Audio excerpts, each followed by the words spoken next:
Hey guys, welcome to my new live reaction for this vlog, and we are about to hear President Biden's speech of the State of the Union. Start to beat COVID. We've seen that with the shots in the arms of Americans, and he's going to make the case that government can do more than that. It can rebuild our roads and bridges, and that's the case he's going to make tonight, John. Hang on here for a second. To present to you the President of the United States. Yeah!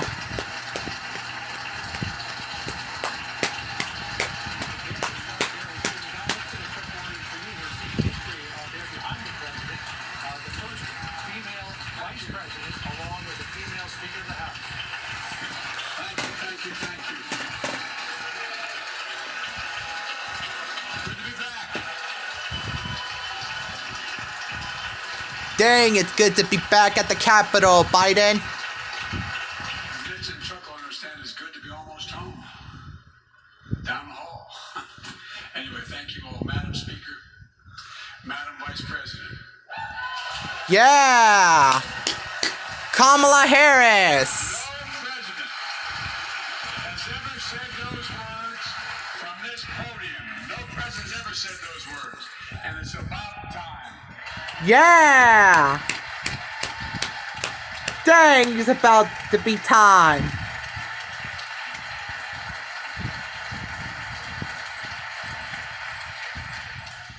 First Lady and her husband. Second gentleman. Yeah! Doug Amoff! Members of the United States Congress and the Cabinet, distinguished guests, my fellow Americans, while the setting tonight is familiar, this gathering is just a little bit different. Reminder of the extraordinary times we're in. Throughout our history, presidents have come to this chamber to speak to Congress, to the nation, and to the world, to declare war, to celebrate peace, to announce new plans and possibilities. Tonight, I come to talk about crisis and opportunity, about rebuilding a nation, revitalizing our democracy, and winning the future for America. I stand here tonight, one day shy of the 100th day of my administration. 100 days since I took the oath of office and lifted my hand off our family Bible and inherited a nation we all did that was in crisis. The worst pandemic in a century. The worst economic crisis since the Great Depression. The worst attack on our democracy since the Civil War. Now, after just 100 days, I can report to the nation, America is on the move again. Yeah!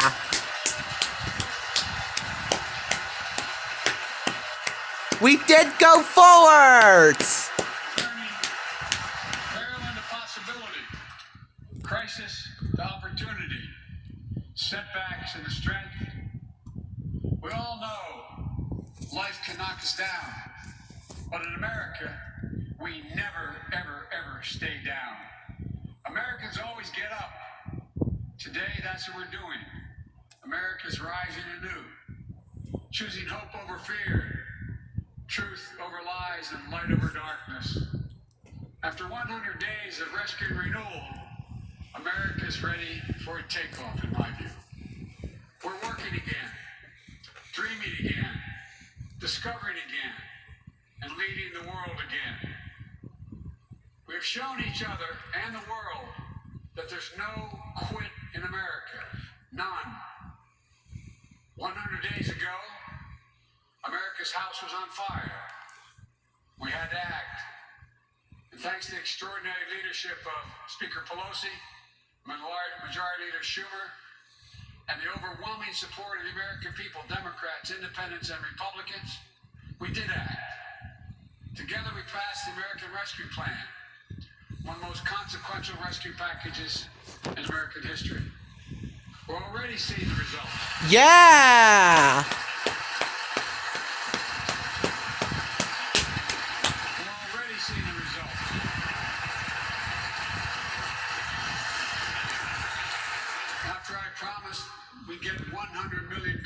COVID-19 vaccine shots into people's arms in 100 days, we will have provided over 220 million COVID shots in those 100 days. Yeah! Thanks to all the help of all of you. We're marshaling, with your help, everyone's help, we're marshaling every federal resource. We've gotten vaccines to nearly 40,000 pharmacies and over 700 community health centers where the poorest of the poor can be reached. We're setting up community vaccination sites, developing mobile units to get to hard-to-reach communities. Today, 90% of Americans now live within 5 miles of a vaccination site. Everyone over the age of 16, everyone is now eligible to get vaccinated right now, right away. Go get vaccinated, America. Yeah! Go and get the vaccination. They're available. Yeah! Eligible now.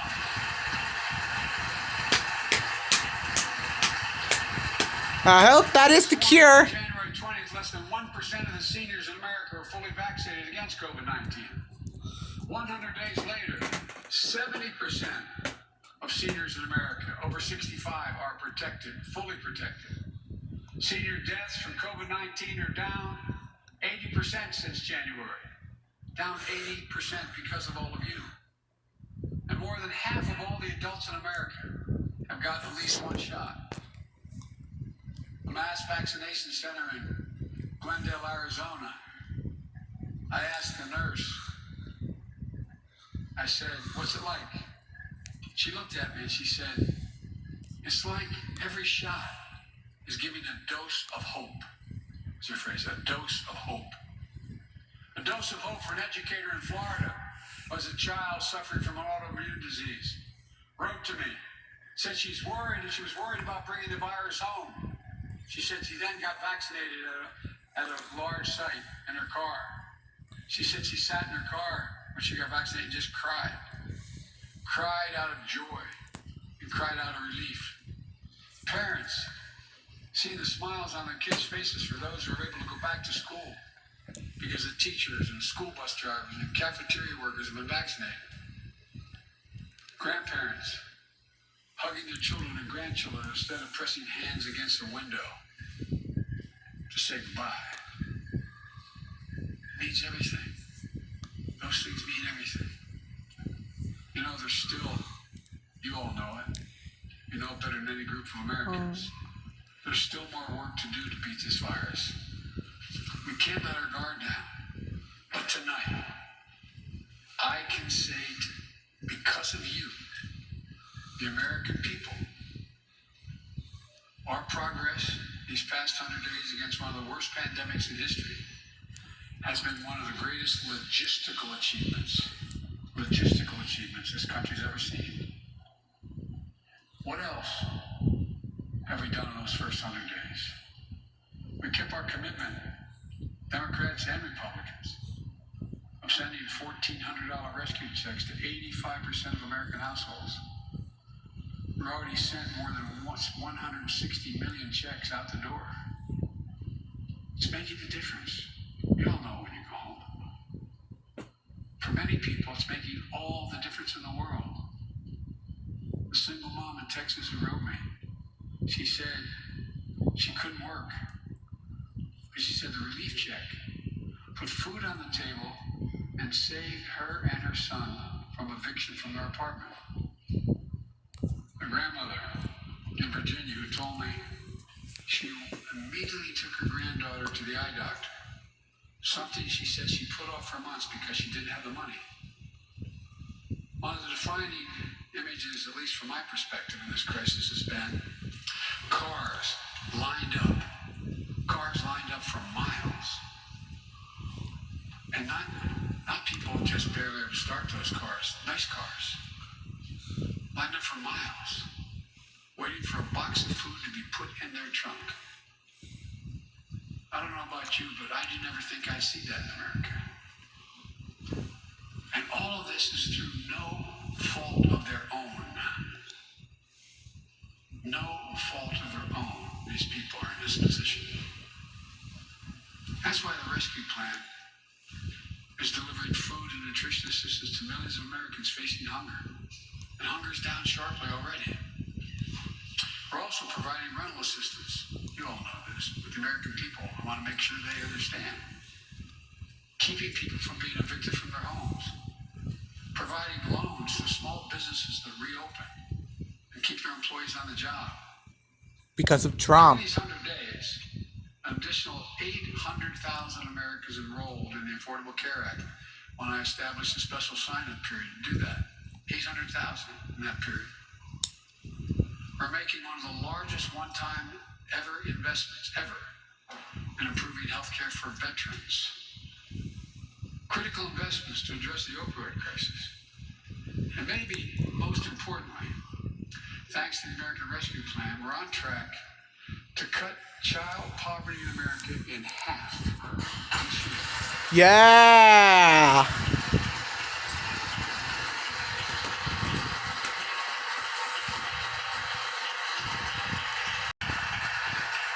While this was all going on, the economy created more than 1,300,000 new jobs in 100 days. More jobs in the first 100 days than any president on record. The International Monetary Fund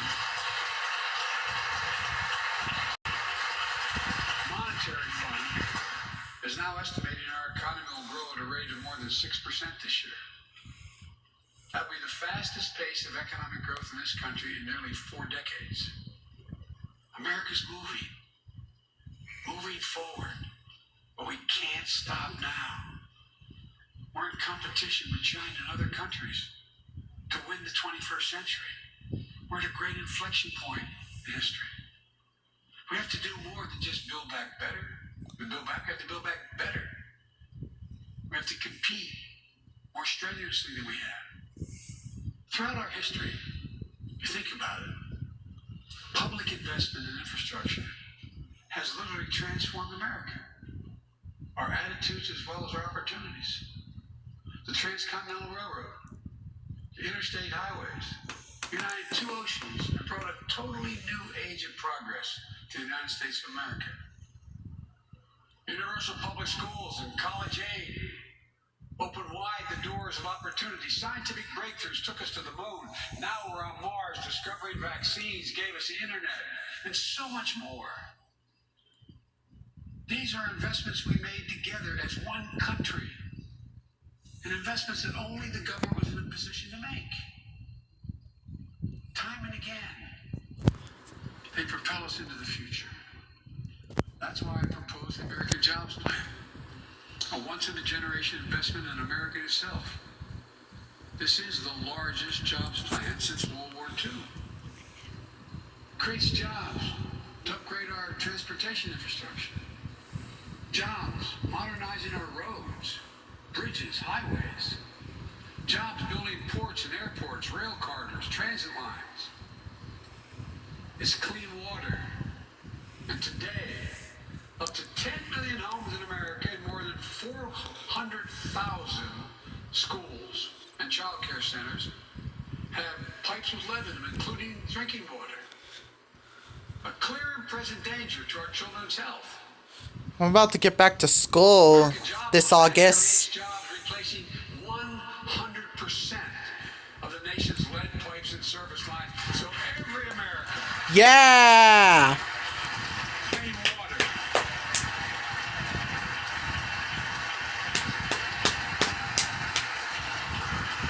And the process will create thousands and thousands of good-paying jobs.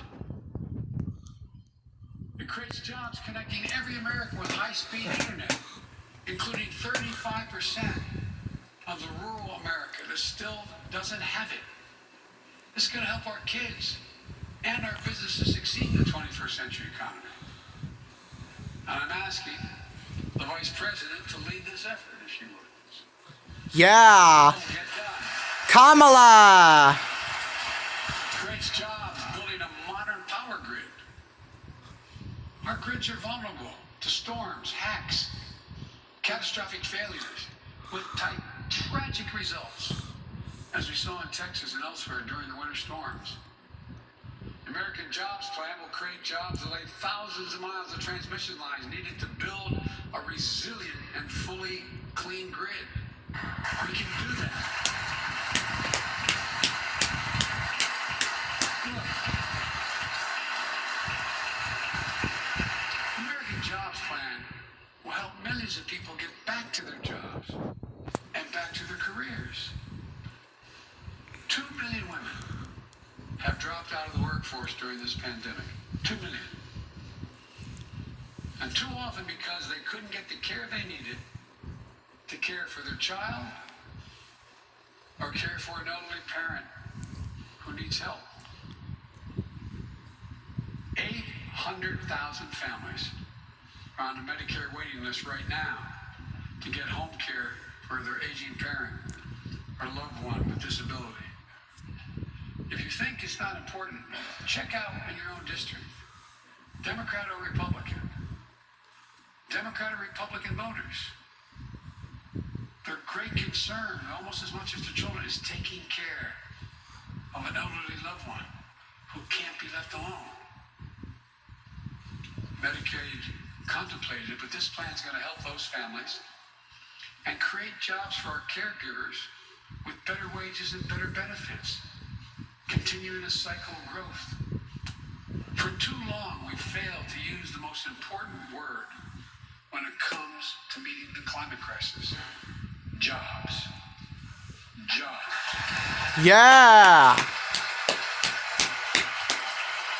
Climate change, I think, jobs. American Jobs Plan will put engineers and construction workers to work building more energy-efficient buildings and homes. Electrical workers, IBEW members installing 500,000 charging stations along our highways so we can own.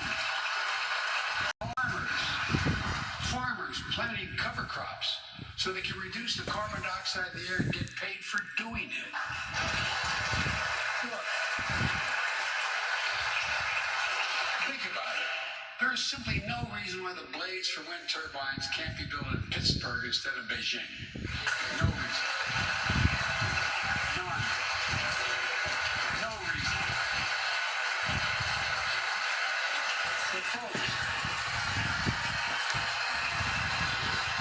There's my 2 senators. American workers can't lead the world in the production of electric vehicles and batteries. I mean, there is no reason. Yeah. The brightest, best-trained people in the world. The American Jobs Plan is going to create millions of good-paying jobs, jobs Americans can raise a family on. As my dad would then say, with a little breathing room. And all the investments in the American Jobs Plan will be guided by one principle. Buy American. Buy American. Buy American. And I might note parenthetically, that does not violate any trade agreement. It's been the law since the 30s. Buy American. American tax dollars are going to be used to buy American products made in America to create American jobs. That's the way it's supposed to be, and it will be in this administration. Yeah.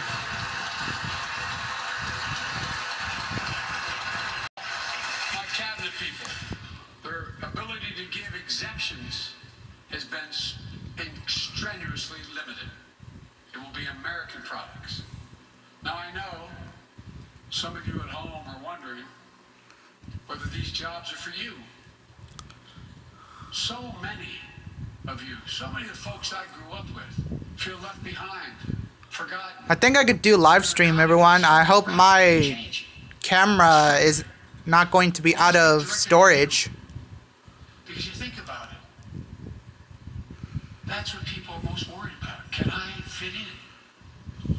Independent experts estimate the American Jobs Plan will add millions of jobs and trillions of dollars to economic growth in the years to come. It is a 8-year program. These are good-paying jobs that can't be outsourced. Nearly 90% of the infrastructure jobs created in the American Jobs Plan do not require a college degree.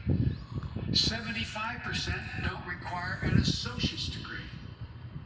The American Jobs Plan is a blue-collar blueprint to build America. That's what it is.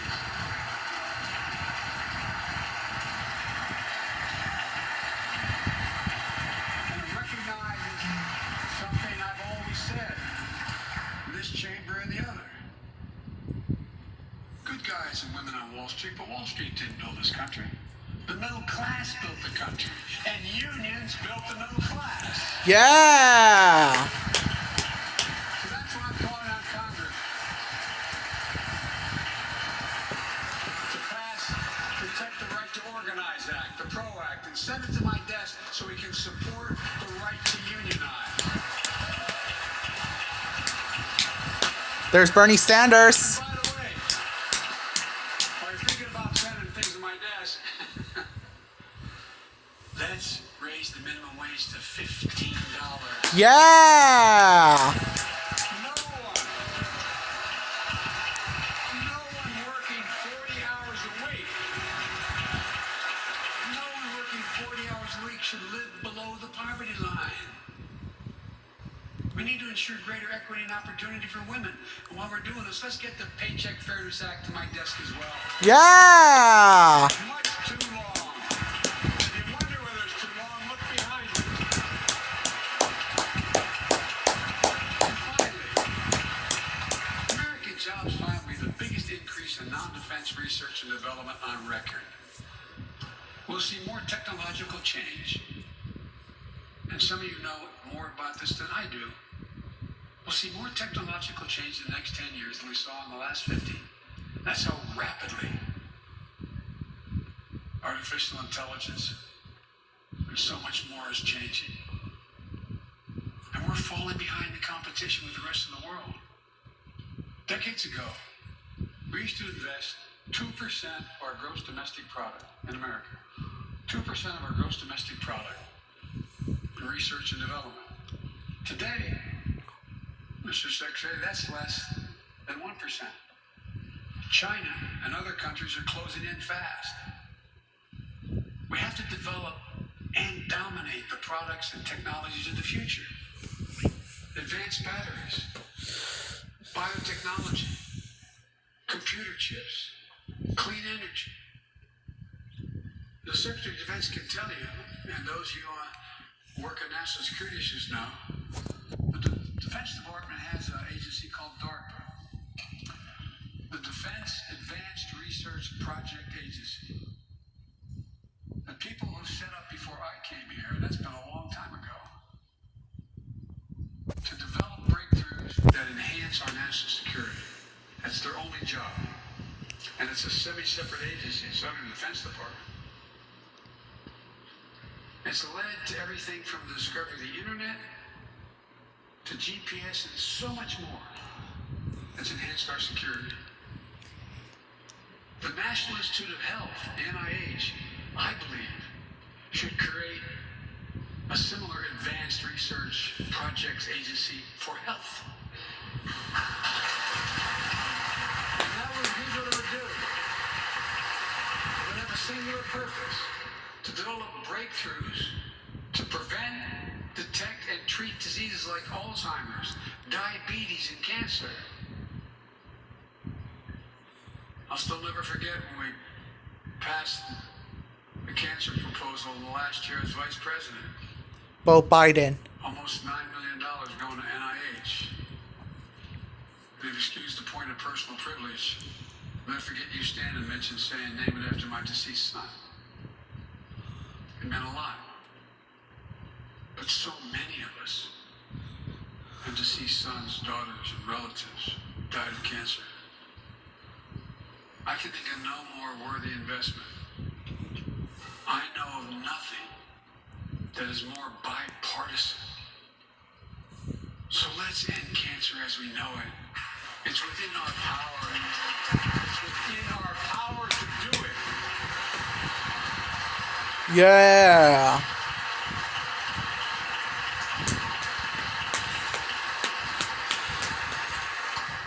Investments in jobs and infrastructure like the ones we're talking about have often had bipartisan support in the past. Vice President Harris and I met regularly in the Oval Office with Democrats and Republicans and discussed the jobs plan. And I applaud a group of Republican senators who just put forward their own proposal. So let's get to work. I wanted to lay out before the Congress my plan before we got into the deep discussions. I like to meet with those who have ideas that are different and think are better. I welcome those ideas. But the rest of the world is not waiting for us. I just want to be clear. From my perspective, doing nothing is not an option.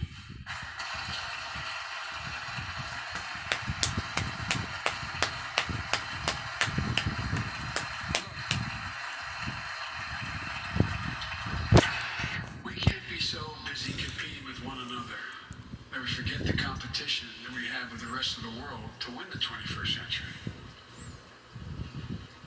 Secretary Blinken can tell you I spent a lot of time with President Xi. Traveled over 17,000 miles with him. Spent, they tell me, over 24 hours in private discussions with him. When he called to congratulate me, we had a 2-hour discussion. He's deadly earnest about becoming the most significant, consequential nation in the world. He and others, autocrats, think that democracy can't compete in the 21st century with autocracies because it takes too long to get consensus. To win that competition for the future, in my view, we also need to make a once-in-a-generation investment in our families and our children. That's why I've introduced the American Families Plan tonight, which addresses 4 of the biggest challenges facing American families and in turn America. First is access to good education. When this nation made 12 years of public education universal in the last century, it made us the best educated, best prepared nation in the world. It's, I believe, the overwhelming reason that propelled us to where we got in the 20th century. But the world's caught up or catching up.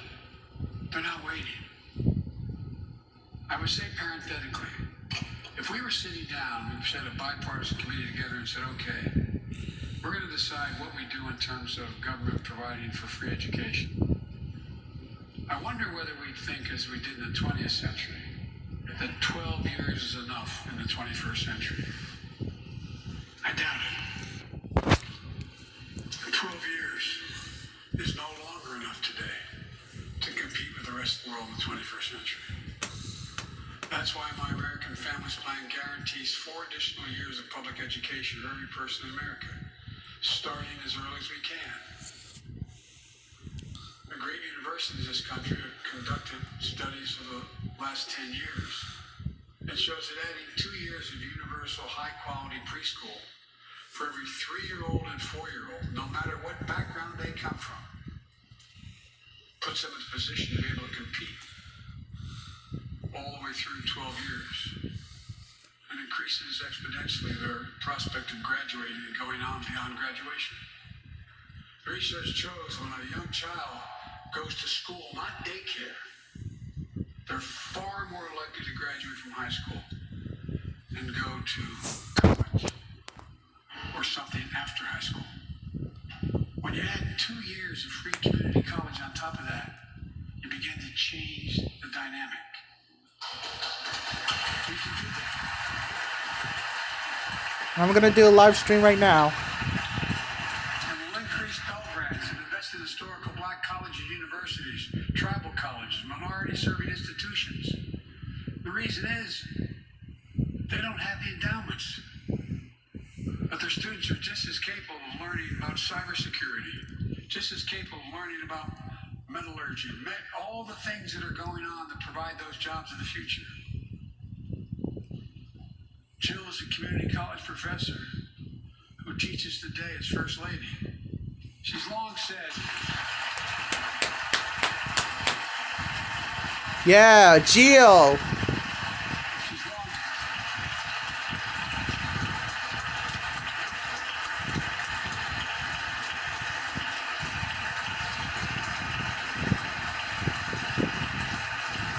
I hope you loved this video. Please make sure you subscribe, and I'm going to do a live stream right now.